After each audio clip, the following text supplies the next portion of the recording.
One of the modern Fallout game's most distinctive elements are its radio stations. However, what might be the single greatest concept for a radio station never made it beyond being an idea. During New Vegas' development, tech producer Jason Fader had an amazing plan for an additional radio station called Wild Wasteland Radio. You would have needed the Wild Wasteland trait to tune into the channel, but it wouldn't have appeared on your Pip-Boy like other radio stations. First, you would have had to travel to Novak and speak to a wacky vendor who sold random junk. Them quack doctors can say what they want about all the rad scorpion stings that done pierced my skull, and I know what I seen.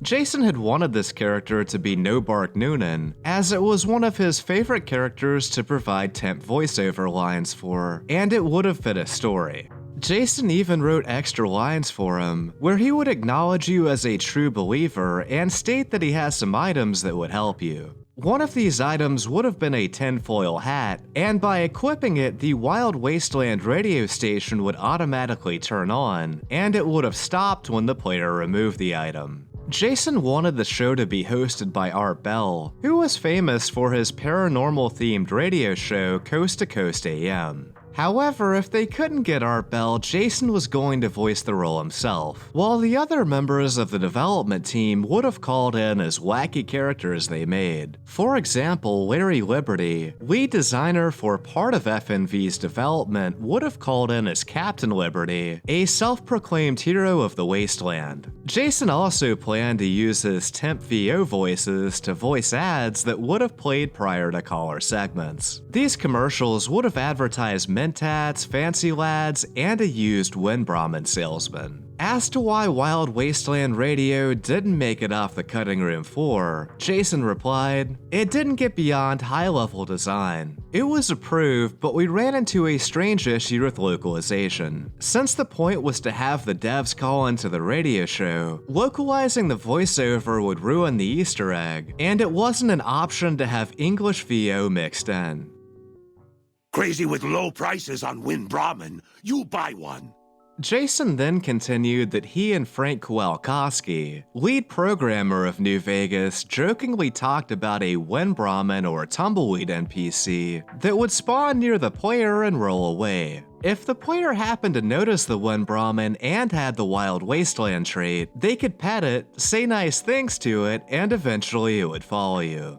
After befriending the Brahmin, it would randomly spawn in and either follow you for a bit or attack a nearby enemy. When describing it, he referenced the movie Rubber, which if you haven't seen it, the plot revolves around a sentient, telepathic, homicidal tire. It's one of those movies that you just never forget. Jason was clear to add, "This isn't a cut companion though, since it existed purely in our minds after a late night of work."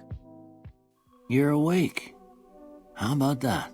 As mentioned earlier, Jason planned on voicing the Wild Wasteland radio commercial segments using his temp VO voices. When I asked him about this specifically, he answered a question that I've had about New Vegas for some time now. In the game files, there are several cases of unpolished dialogue that was clearly recorded by the developers. I assume these were used for testing, and Jason confirmed why. The temp VO was based on near-final dialogue. I ended up doing it to help the designers test their content. If any dialogue didn't have a voice file with it, the dialogue line would only be on screen for 1 second. If the dialogue line had a VO file, the line would be on screen until the VO finished playing. I had a lot of fun doing it and tried to make the quality convincing enough.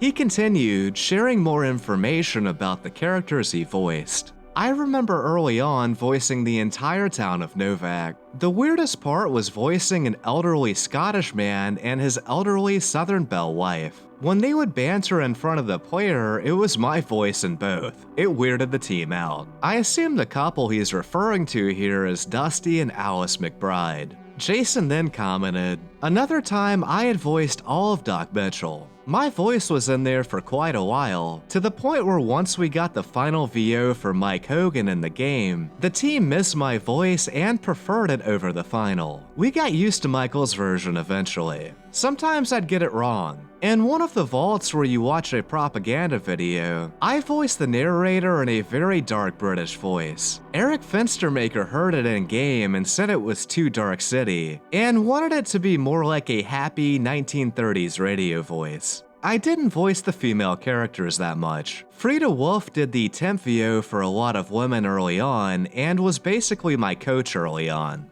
I followed up with Frida Wolf and asked her about her experience with New Vegas' development. I was laid off very early in pre-production because the Aliens RPG was canceled. I remember I was free in-house labor. They have to pay me union scale now. I assumed Obsidian had some sort of automated process for replacing the temp VO with the game's final dialogue, but Jason revealed that wasn't actually the case. Oh, as for replacing the temp VO, it was a manual process. And sometimes my temp VO didn't get replaced and accidentally made it into the final game. I think most of those instances were patched out eventually. One case of my VO being in the final game was through a script error in Eddie that would trigger my VO. It was a test script that was supposed to be disabled, but a bug could turn it on. Akil Hooper's voice direction on the Eddie thing was to have two wildly different voices so he could tell them apart. One voice I used sounded like classic Dracula, and the other was based off of Inigo Montoya from The Princess Bride. A YouTube video came out showing the VO bug, and you could hear my Montoya voice. There was a comment on the video asking who the voice actor was since it sounded authentic to them. That was funny and weird. Could you bring your robot to one of our patrols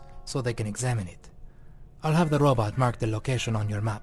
Oh, and as far as how long it took, FNV had a lot of lines to record. I think I ended up doing temp VO for 70% of the game. It took me about 10 to 20 hours per week spent after work on my own time. I had a lot of fun doing it and gladly volunteered my time for it. I followed up by asking if after-work volunteering was common on the project. For me, yes. I had a lot of free time back then and loved working on the project. When I wasn't doing VO, I was doing tools programming to get things more efficient for the dev team. I basically did whatever I could to help the project. Typically, when we as fans talk about New Vegas' developers, the conversation includes a very short list of names like Josh Sawyer, Chris Avallone, and John Gonzalez. This interview made it clear to me that Jason Fader is one of the unsung heroes of one of the best games ever released. His passion was evident in his responses, and his extensive unpaid work on the game undoubtedly improved the final product. Wild Wasteland Radio would have made New Vegas into an even better game. Ultimately though, all of this was left on the cutting room floor.